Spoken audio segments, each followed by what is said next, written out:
Hello! Today we're going to be reviewing some facts and stuff about lines. Hopefully you remember some of that from your amazing algebra teacher.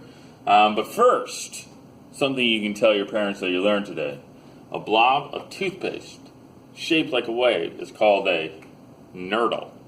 Isn't that fascinating? Alright, I gotta get rid of that. Let's see. Alright. Graphing a line. Now, some of you probably already know how to do it, so feel free if you want to pause this and try it, see if you remember, go ahead. But we're going to have lots of practice today with stuff with lines. There are two things that we need to look at when graphing a line. We have this 4 and this -2. The -2 is the starting point, or we call it the y-intercept. It's where it crosses this line. So, since this is -2, we're going to go down to 1, 2, and put a dot right here. This is the starting point, or the y-intercept. This is called the slope. Now, I like to put it over 1 and make it into a fraction if it's not. But this is telling me that every single time I'm going to go up 4 and over 1. Up 4 over 1, and I'm going to do that from the y-intercept. So I'm going to go up 4, 1, 2, 3, 4, and over 1. And that's all I need to do. Some of you have done before that you do that every single time and do this a bunch of times. You can do that. So I could go from this point up 4, 1, 2, 3, 4, over 1. That's fine. You don't need to do it. But that's how we graph a line. Get your ID out. And there is your line. Next, how about you try this problem? This is -1/4 if you can't see. Go ahead, try this, and see if you got what I got. All right, here we go. The +3 is the y-intercept. So I'm going to go up 3. 1, 2, 3. And then this negative, I like to put it in the top. You can put it in the bottom if you would. I'm going to put it in the top. Since it's negative, I'm not going to go up 1. I'm going to go down 1. So from this point, I'm going to go down 1 over 4. 1, 2, 3, 4. And this has a negative slope, meaning that it is going down. This is, if I put a ball up here, it's rolling down. There, I graphed my line. Next. This one, you can pause and try it on your own if you like. Here we go. -6 is the y-intercept, so I'm going to start at -6. 1, 2, 3, 4, 5, 6. And then some of you are saying, Mr. Mack, there is no number in front of x. That's right, very good, there is no number. But if there's no number, that means it's the number 1. And I like to put it over 1. So this means it's +1, means I'm going to go up 1, over 1. Up 1 from the y-intercept, over 1. And again, if you want to keep doing that, feel free. Up 1, over 1. Up 1, over 1. And you could do that for as long. Next. All right, there's this one. It's slightly different. It doesn't have a y equals. That means we need to solve for y first. If you already think you know how to do this, feel free to pause it and try it. But here we go. We're going to solve for y and then graph. That means I'm going to get everything over on this side except for y. So the first thing I'm going to do is move the 2x over. So I'm going to subtract 2x. What do I have left? I do not have a positive 4y.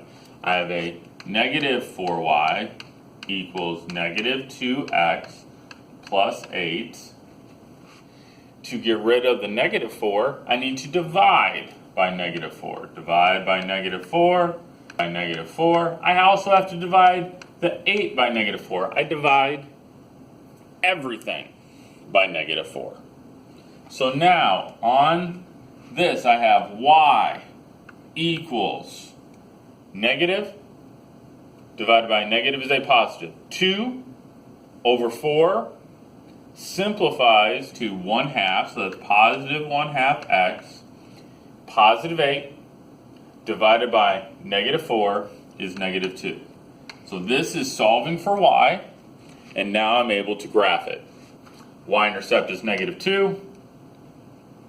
Slope is positive 1/2. Up 1 over 2. Up 1 over 2.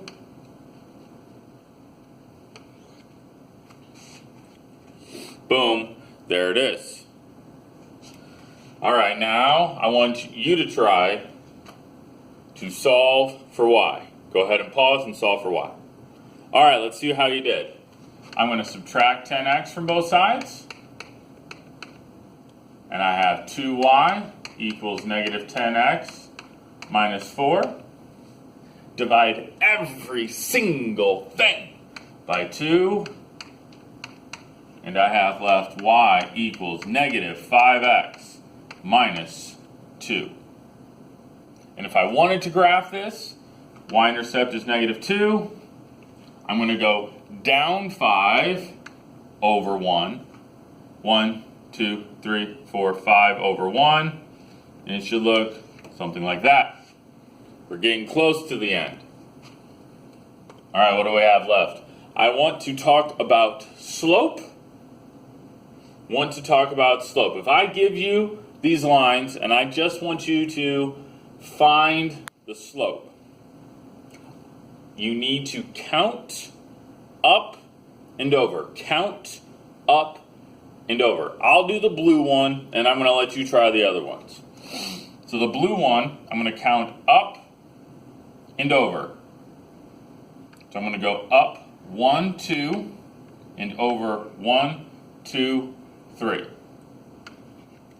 Up 2, over 3. So to write that, the slope is 2/3.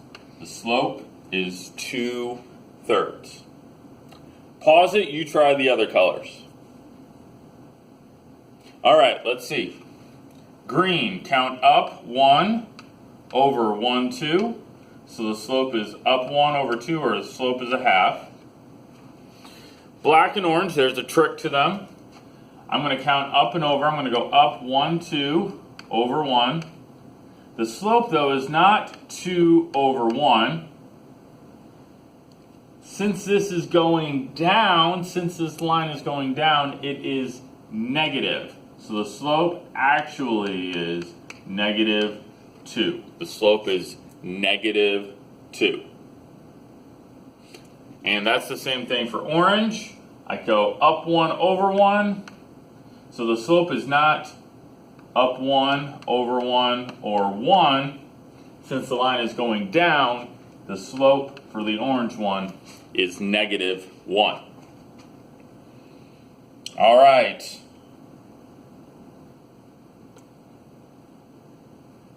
I have x and y intercepts, then I am done. X and y intercepts, if I'm looking at a graph, are super easy.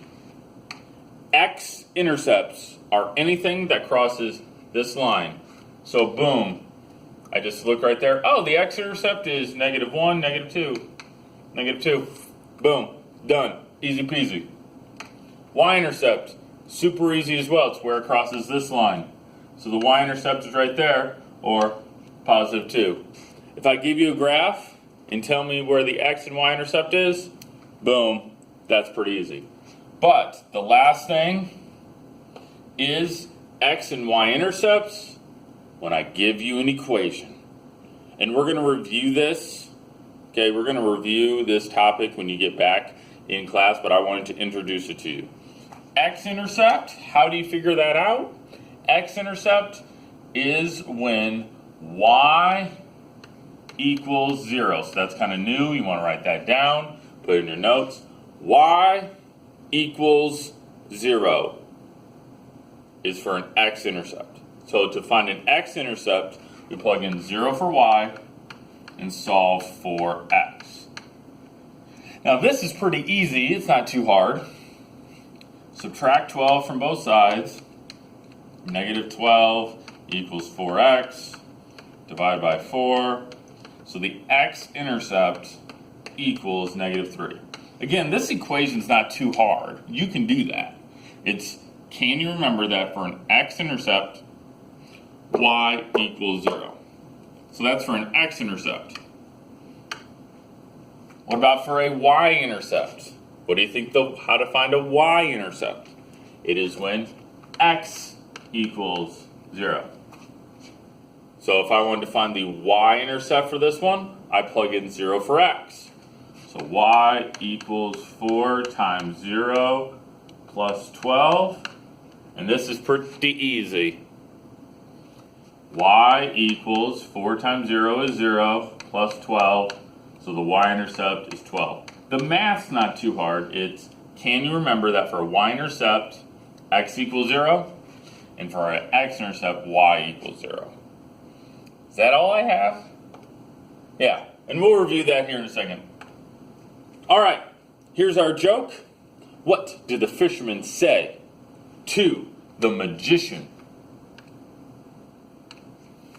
Pick a card, any card. All right, we'll see you later.